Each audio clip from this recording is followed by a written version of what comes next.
Thomas the tank engine was feeling very happy. His blue coat shone in the sun, he was right on time, and all around his branch line, the countryside seemed prettier than ever before.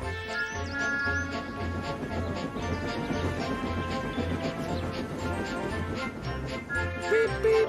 Good morning, Percy, he whistled. My branch is the pride of the line, wouldn't you agree? Yes, Thomas, of course, but... But what, Percy? Out with it. Well, there is another engine with a famous branch line, too. Who? Where?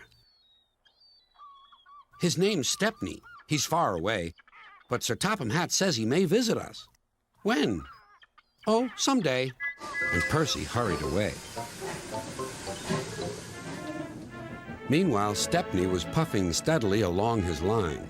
It isn't very long, and that made him feel a little sad. Later, he saw Rusty, the little diesel that helped save Stepney from scrap.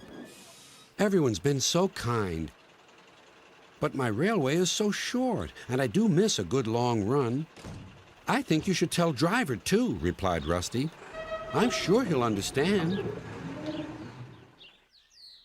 Stepney soon discovered that indeed he did.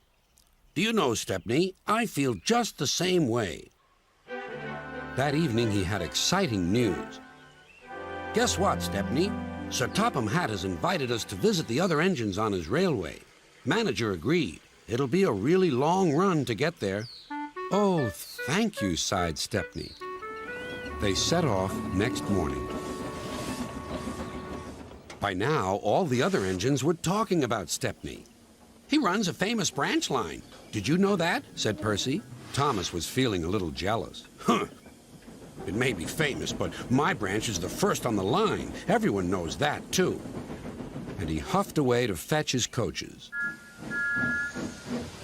Look, squeaked Percy. Why have they all come? There's no train yet. But Percy was wrong. The signal dropped, and from far away an engine whistled. Here he comes, yelled Douglas.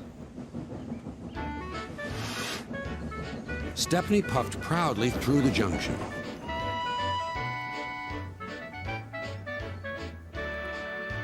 I hope you'll meet Thomas, too, said Edward.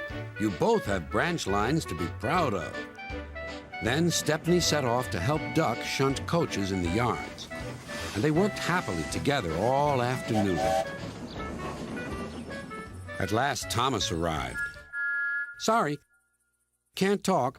It's time for my last branch line train. Mustn't be late.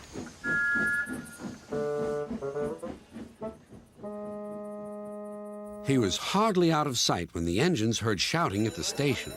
Moments later came the alarm. Stop all trains! The signalman answered the telephone. A special, is it? I see. Thomas was impatient. Why are we waiting? My passengers are being delayed. Sorry, Thomas, said his driver. We're being shunted to allow another train to pass. Soon they heard an unfamiliar puffing sound. There was Stepney with his headlamp swaying and whistle blowing. He gathered speed and disappeared. Well, bust my boiler, said Thomas the tank engine. Next morning he was still fuming. Shunted. And on my own branch, too. It's a disgrace. I'm sorry, said Stepney. I was a special. Why? An important passenger arrived just as you left. He ordered a special train, and Duck let me take it. We had a splendid run, but, finished Thomas, it can make an engine nervous not to know the line. Exactly, said Stepney. You're such an expert. Thomas felt much better. He couldn't be cross anymore and began telling Stepney all about his branch line.